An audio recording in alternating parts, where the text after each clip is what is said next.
Good morning, children. As we have discussed till now, Newton's first law, reference frame, linear momentum, and concept of inertia. Now, let us start with Newton's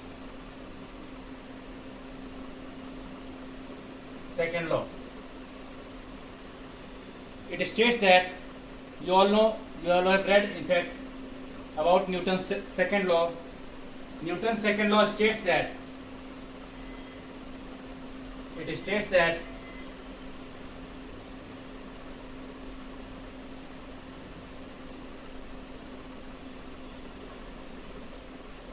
the rate of change of momentum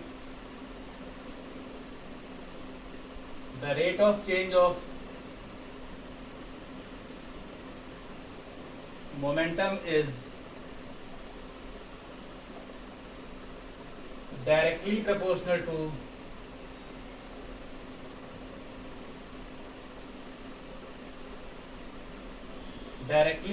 to external force applied and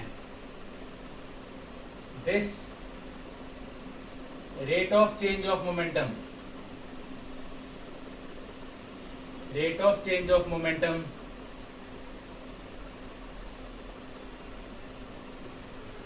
takes place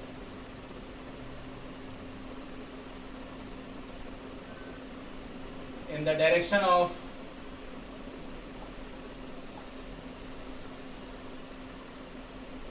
external force applied.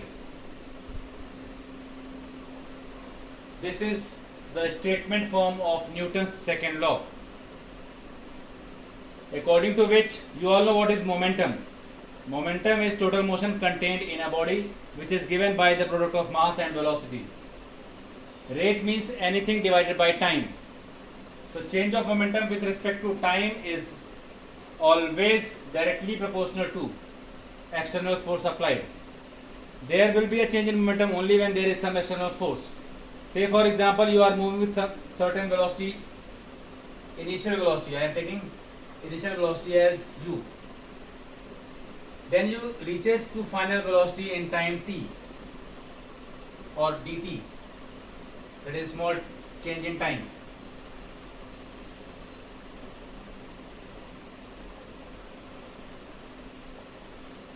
Therefore, if a body is having mass m, then its initial momentum pi is mu and final momentum pf is mv. Therefore, rate of change of momentum, that is change in momentum, is pf minus pi, that is mv minus u.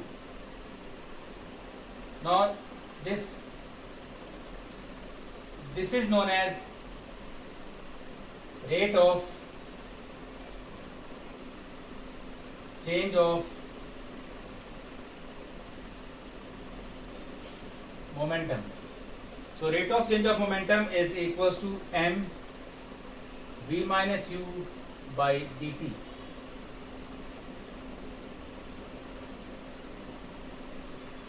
So this is equals to m dv by dt, and this rate of change of momentum dp by dt is directly proportional to external force applied. This is known as equation form of second law. This one is statement form, this is equation form of second law. This you already have done in class 9. Now how will you get an expression? Here what I am doing is I am taking a body which has a mass which remains constant throughout the motion. Now I have to get the expression of F is equals to ma. You all know how you will get. So here you can see as F is directly proportional to d by dt of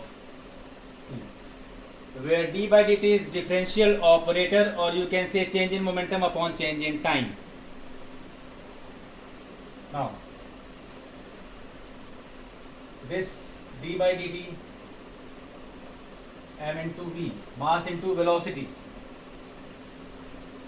this is again equals to, I am taking in this kind of multiplication, first you will take one quantity as constant. I am taking m as constant, d by dt of v plus, because these are in multiplication, so I will consider it as plus, taking v as constant, dm by dt. So this is velocity is constant.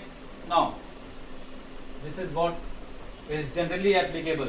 This equation is applicable in all the cases, whether mass is changing or whether velocity is changing. Now, conditions: if mass is kept constant and velocity is variable. If mass is constant, then this change will be 0.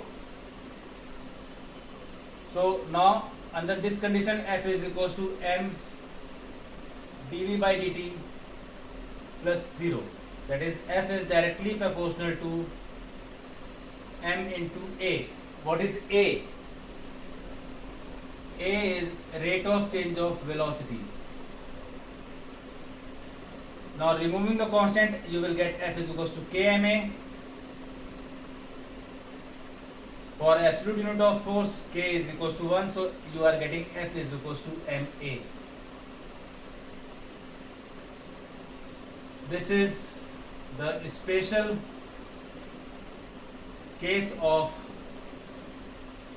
second law. Why it is special? This is special or unique because of these two conditions.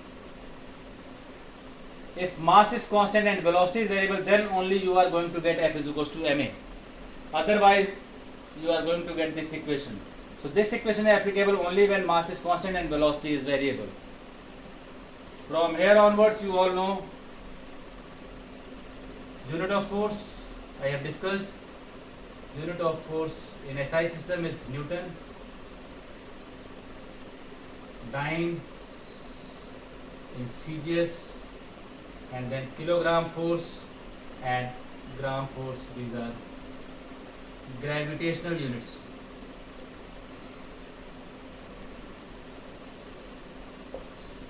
So this is how you will get Newton's second law. Now what is the significance of Newton's second law?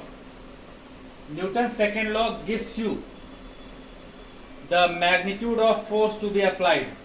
I have told you the first law gives you concept of force, second law gives you magnitude of force, and what about third law? Third law gives the condition how you will apply the force. To every action there is equal and opposite reaction. This is Newton's second law. Now I am discussing Newton's third law in the coming visuals.